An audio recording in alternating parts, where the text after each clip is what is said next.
지난 한 주 봄은 벌써 왔다 간 건가? 여름이 됐나 싶었는데 또 이번 주말은 참 쌀쌀한 것 같습니다. 집에 사계절 옷이 다 나와 있어요. 네. 한국은 경칩, 춘분, 입하 이런 절기가 있죠. 미국은 이런 것이 있는지 아직 모르겠습니다. 올 초에 우리 큰아이가 유치원에서 그라운드 호그 데이 들어보셨어요? 그라운드 호그 데이를 배워왔는데 사실 저는 이게 뭐 하는 날인가 아직 사실 이해를 아직 못하고 있습니다. 우리나라처럼 농사 짓는 나라일수록 이 절기가 세분화되어 있고 비가 귀한 나라는 우기와 건기를 중심으로 되어 있고 부자 나라는 언제부터 밖에서 바베큐 먹을 수 있나 그렇게 각기 문화와 생활을 중심으로 절기를 만듭니다. 성경에도 절기가 등장을 합니다. 절기의 기준은 보통 어떤 사건들을 중심으로 하나님이 무엇을 행하셨는지 기억하는 날, 자녀에게 가르치는 날을 절기로 정하고 있습니다. 구약에는 절기가 훨씬 많고 신약도 시간이 흐르면서 재해석되거나 겹쳐지는 절기도 생기고 또 개신교 신앙 안에서는 이 예수 그리스도를 중심으로 이 절기를 지키면서 그것을 교회력이라고 부르고 있어요. 지금은 그 교회력으로 부활절 4번째 주일을 보내고 있습니다. 아마 관심이 많으신 분들은 이 강단의 스카프 색상이 바뀌는 것을 보실 때가 있으실 텐데 이 교회력에 따라 바뀌고 있습니다. 이 성경의 절기와 우리의 교회력을 이해해 봅시다. 유월절을 기억해 보실까요? 하나님께서 자기 백성들을 애굽의 종노릇 하던 것에서 끄집어내시기 위해서 어느 견고하신 밤에 내가 지나가겠다 하셨어요. 지나가시면서 처음 난 것들, 장자들은 다 죽이겠다 하셨는데 성경에서 첫 것은 전부를 의미합니다. 이 대표성이 있거든요. 그래서 처음 것을 드리면 전부를 드리는 것이고 첫 것을 죽이면 다 죽였다가 되는 것이에요. 부활의 첫 열매 되신 예수님은 이제 다 살린다라는 의미가 되는 것입니다. 그 10번째 재앙의 밤에 지나가시다가 어린 양의 피를 문에 바른 집 그 안에 있는 사람은 넘어가셨다. 유월하셨다. 패스 오버. 이 유월절입니다. 그 집에 있는 누구든지 조건 없이 피 아래 있는 자는 구원을 받았어요. 그 사건을 통해서 하나님은 피가 대속한다라는 것을 우리에게 알려주셨고 이것을 절기로 지키게 하셨습니다. 그리고 오랜 기다림 후 어느 유월절에 하나님은 아들을 골고다 언덕의 십자가에서 피를 흘리게 하셨고 모든 죄를 사하시는 핏값을 생명 바쳐 주셨습니다. 모든 사람이 죄를 범하여서 하나님의 영광에 이를 사람이 한 사람도 없었는데 하나님의 본체이신 예수 그리스도께서 사람이 되셨다? 죄가 없으신 사람이 되어버리셔서 대속의 제물이 될 수 있었던 것, 모든 죄값을 단번에 털어버리시고 원수의 사망 권세를 깨뜨리신 것이 하나님의 지혜, 십자가 사랑이었습니다. 양의 피를 발랐던 그 유월절 사건이 이 세상 죄를 지고 가는 하나님의 어린 양의 십자가의 피로 완성이 되었어요. 그리고 유월절 다음에 오는 절기로 구약에는 77절이 있습니다. 77절. 7일씩 7번. 7일씩 7주가 지나면 6월절 다음에 77이 지나면 오는 절기인데요. 이것을 맥추절, 맥추의 초실절이라고 부르기도 하는데 왜냐하면 이때가 밀이나 보리가 처음 수확되기 때문입니다. 그래서 민수기에는 첫 열매의 날이라고 부르기도 해요. 우리에게 조금 더 익숙한 표현으로는 77에 49, 이제 50일이 되었다. 오순절이라고 부르기도 했습니다. 이것이 신약에 오게 되면 6월절에 십자가에 달리시고 부활하셔서 40일을 함께 계시다가 승천하시고 약 열흘 후에 오순절, 예수님이 말씀하신 대로 모여서 오로지 기도에 힘쓰던 그 어느 다락방에 성령께서 임하시지요. 그래서 오순절 성령 강림 주일이라고 교회력이 지키는 절기이며 이때를 우리의 첫 열매, 교회의 생일이라고 기념하고 있습니다. 그래서 우리는 지금 부활절 후 네 번째 주일, 이제 곧 있으면 오순절 성령 강림 주일을 맞이하시게 될 것입니다. 이 기간 동안에 여러분들과 함께 알아가고 싶은 것은 오순절에 임하신 성령 하나님에 대해서입니다. 여러분, 성령 하나님에 대해서 어떻게 알고 계십니까? 성령님 분명 삼위일체 하나님과 본체가 되시는데 뭔가 모르게 하나님께서 갔다 와라 부르시는 조수 같은 느낌, 하나님께서 주시는 에너지, 그런 이미지를 갖고 계시진 않습니까? 이 성령 받았다, 들어왔다, 아니면 장풍 이렇게 쐈다. 안 넘어가세요? 네. 넘어가셔야 되는데 그런 기운 정도로 여겨지신 적은 없으십니까? 나는 우아하게 신앙생활하고 싶다. 성령 받는 거 별나더라. 못 말리더라. 나는 그렇게까지 믿고 싶진 않다. 거리감을 두신 것은 아니신지요? 하나님을 아는 지식 중에 우리가 가장 취약한 것이 이 성령 하나님에 대한 이해이고, 또 오늘날 우리가 회복해야 할 능력이 바로 성령 하나님께서 우리 개인에게, 공동체에게 역사하시는 능력과 열매라고 믿습니다. 우리 앞으로 한 달여 이 성령님에 대해서 말씀을 나눌 때에 여호와를 알자, 힘써 알자, 그 간절한 소망으로 마음을 열어주시고 미련한 우리가 온전한 이해에 이를 수 있도록 성령께서 직접 도와주시기를 기도하시고, 주님께서 숨을 불어넣으시면서 축복하셨던 더 유익한 것, 성령을 받으라, 그것이 무엇일까 사모하실 수 있는 시간 되시기를 주님의 이름으로 축복합니다. 우리가 기다리는 이 오순절의 사건이 신약에 있었던 것이고, 예수님도 내가 떠나는 것이 너희에게 유익하다, 내가 가야 보혜사 성령께서 오시기 때문이다 라고 뭔가 임무 교대하듯이 말씀을 하셨고, 또 흔히 성경을 구약의 성부시대, 복음서의 성자시대, 이후로 성령시대로 구분하는 이들도 있어서 이 성령을 예수님 이후에 액티베이트 된 분으로 생각하기 쉽습니다. 그러나 구약에도 분명히 성령의 활동이 기록되어 있거든요. 구약의 성령님을 이해하지 않고 오순절 성령님을 처음 뵙겠습니다, 뭐 하시는 분이십니까? 그러면 이 성령님의 사역을 이해하기가 힘들 것입니다. 오늘 우리가 이 성경의 가장 머린 말, 이 역사의 시작을 보셨지만 성령께서는 그때부터 삼위일체로 계셨어요. 창세기 1장 1절이 태초에 하나님이 창조를 하셨다라는 것을 이제 선언을 하고, 2절 그때 하나님의 영 성령께서 수면 위에 물 위에 운행하셨다라고 하고, 성령께서 운행하셔야 말씀이 나가는 겁니다. 하나님이 이르시되 빛이 있으라, 그 말씀으로 세상을 창조하셨어요. 말씀은 곧 예수님이시고 만물이 그에게서 났고 그로 말미암았다 하였죠. 1, 2, 3절 첫 구절에 성부와 성령과 성자가 이미 동력하셨습니다. 이렇게 삼위일체가 깊은 연합 가운데 이 세상을 창조하시고 우리를 창조하셨어요.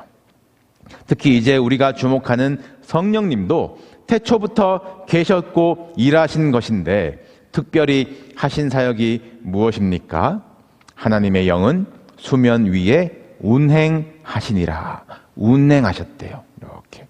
여기 운행이라는 단어가 성경에 3번만 등장하는 단어인데, 오늘 창조 기사에서와 또 예레미야서에 보시면 여호와의 거룩한 말씀에 뼈를 떨리게 하신다, 그 떨린다라는 그 단어, 어떤 성령께서 말씀을 풀어주시는 사역들이 이제 묘사가 되시죠. 그리고 또 한 번이 신명기의 말씀인데, 이 신명기의 용례를 보시면 단어의 느낌이 조금 더 오실 것입니다. 화면 있고요. 신명기 32장 9절로 12절 제가 읽겠습니다. 여호와의 분깃은 자기 백성이라, 야곱은 그가 택하신 기업이로다. 여호와께서 그를 야곱을 황무지에서 짐승이 부르짖는 광야에서 만나시고 호위하시며 보호하시며 자기 눈동자같이 키셨도다.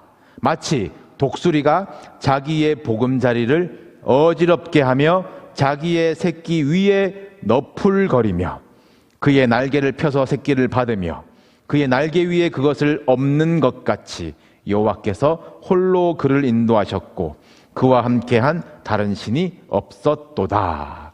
이 구절에서 독수리가 새끼 위에 어지럽히면서 너풀거리는 것, 맴도는 것, 이것이 창조 때에 성령께서 수면 위에 운행하신 모습이라는 것입니다.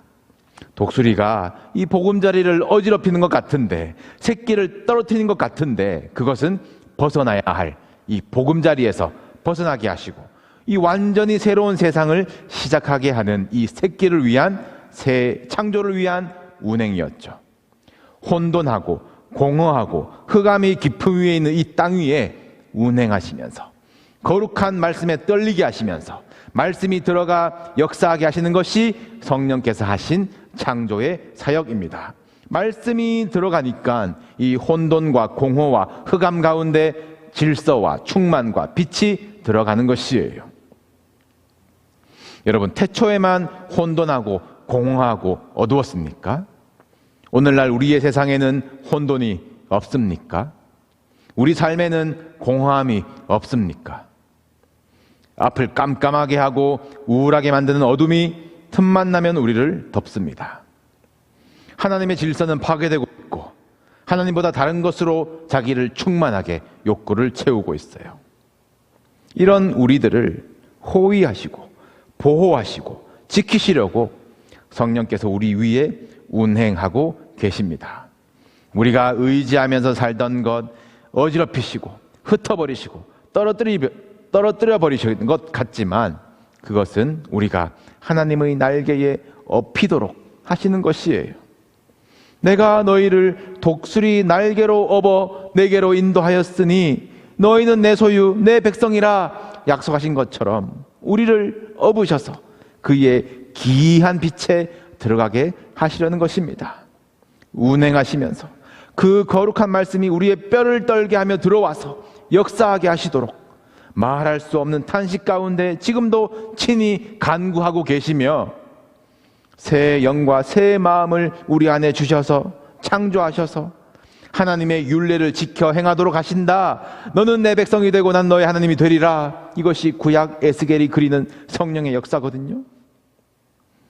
그러니까 혹시 우리가 그동안 성령님을 진리를 가르쳐 주시고 죄를 깨닫게 하시고 기도를 도우시고 구원으로 인도하시고 우리의 성품을 열매로 변화시키는 그런 영으로만 신앙의 개인 튜터로만 이해하는 경향이 있었다면 오늘 우리가 이 첫 시간에 강조드리고 싶은 것은 성령은 창조의 영이시라는 것입니다. 개인의 구원과 변화에만 제한된 사역이 아니라 태초에 창조하셨고 또 창조의 모습으로 회복하시기 위하여 지금도 우리의 혼돈과 공허 속에서 운행하시면서 말씀을 주셔서 뼈를 떨리게 하시면서 보라 새것이 되었도다 새롭게 창조하신 일을 하고 계신다라는 사실을 기억해야 하는 것입니다. 창세기 창조 기사에는 성령께서 특별히 이 사람의 창조에 개입하셨죠. 흙이라고 하고 흙으로 빚으셨다. 흙이라고 하면 뭔가 도자기를 빚듯이 그런 이미지인데 원어로는 먼지가 더 맞는 표현이에요. 먼지 속에서 하나님의 형상으로 사람을 지으시고 생기를 코에 불어넣으셨습니다. 혼돈 중에 운행하시던 그 영, 루하흐, 그것이 생기예요. 생기를 불어넣으시자 사람이 생영이 되었다라고 기록되어 있거든요. 생영, 리빙 스피릿이죠. 살아있는, 눈으로 볼 수 있는 영이 우리예요. 이것은 사람을 영적인 존재로 지으셨다라는 것이고 또 이것은 다른 말로 사람에게서 성령이 빠지면 우리는 먼지 같은 존재라는 것입니다. 우리가 영적인 존재인데 육의 것을 구하며 살아가면 혼돈이고 공허이고 어둠 속을 헤매는 것이에요. 먼지같이 이리 날리고 저리 날리다 그냥 먼지로 돌아가고 끝나는 인생이 될 것입니다. 그러나 하나님의 영, 생기가 나에게 있음을 알며 하나님께 나를 어떻게 창조했는지 안다면, 하나님의 호흡을 맞추며 영의 것을 구하며 살아간다면 이 먼지가 하나님의 자녀가 되는 것이고 영혼을 살아가게 되는 것이며 마른 뼈들이 일어나 하나님의 군대가 되는 것이에요. 생명이 되어서 질서와 충만과 광명 가운데 살아가게 되는 것입니다.